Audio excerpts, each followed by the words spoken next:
안녕하세요. 산돌TV 시청자 여러분 반갑습니다. 정형외과 전문의 기세형입니다. 오늘은 어깨에서 가장 중요하다고 할 수 있는 내시경을 이용한 회전근개 봉합술에 대해 알아보도록 하겠습니다.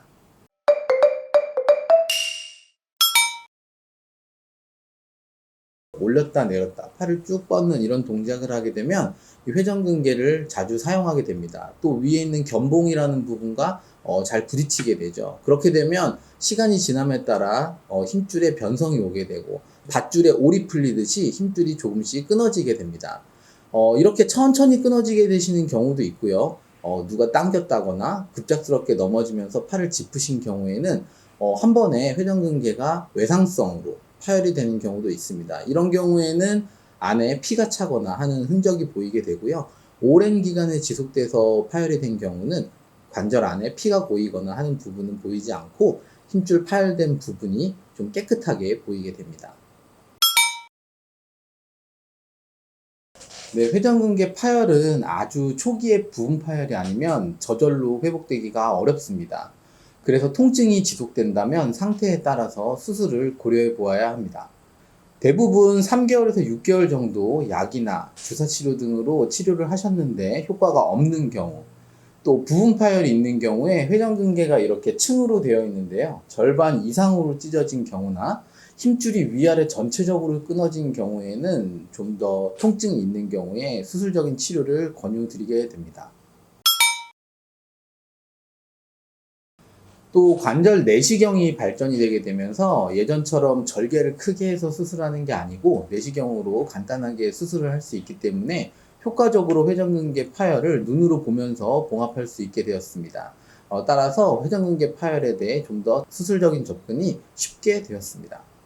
내시경으로 보면 끊어진 힘줄이 어느 정도의 크기인지, 절개를 해서 보면 피가 나고 해서 잘 시야가 보이지 않는 경우가 있는데요.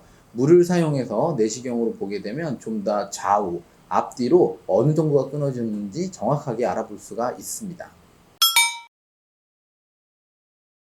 앵커라고 불리는 실이 달린 나사를 이용해서 상완골이라고 하는 윗팔뼈에 나사를 삽입하고 난 뒤에 그 실을 이용해서 끊어진 힘줄에 한 땀씩 꼬매게 됩니다. 이 힘줄을 한 줄로만 꼬맬 수도 있고요.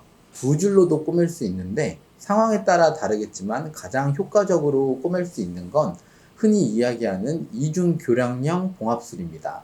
두 줄로 이렇게 깍지를 친 것처럼 실이 교차되도록 봉합을 하는 것이 가장 튼튼하게 회전근개를 봉합할 수 있게 됩니다.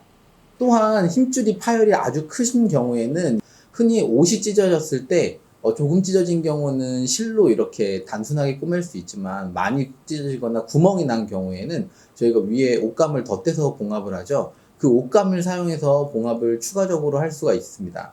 따라서 예전에 힘들게 수술했던 부분을 파열의 크기가 어느 정도 크더라도 이런 패치를 이용해서 쉽게 봉합을 하고 좋은 결과를 얻을 수가 있습니다.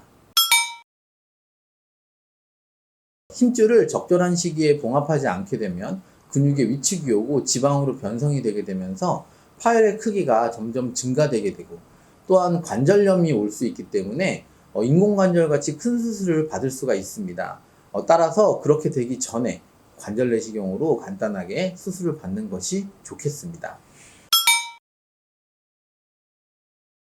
이처럼 어떻게 보면 어깨 관절경의 꽃이라고 볼 수 있는 게 회전근개 봉합술입니다.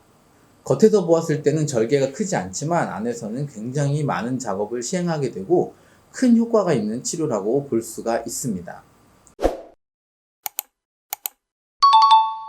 오늘은 어깨에서 가장 중요하다고 할 수 있는 회전근개 봉합술에 대해서 어느 시기에 수술이 필요한지 또 수술은 어떻게 하는지에 대해 좀 알아보았습니다.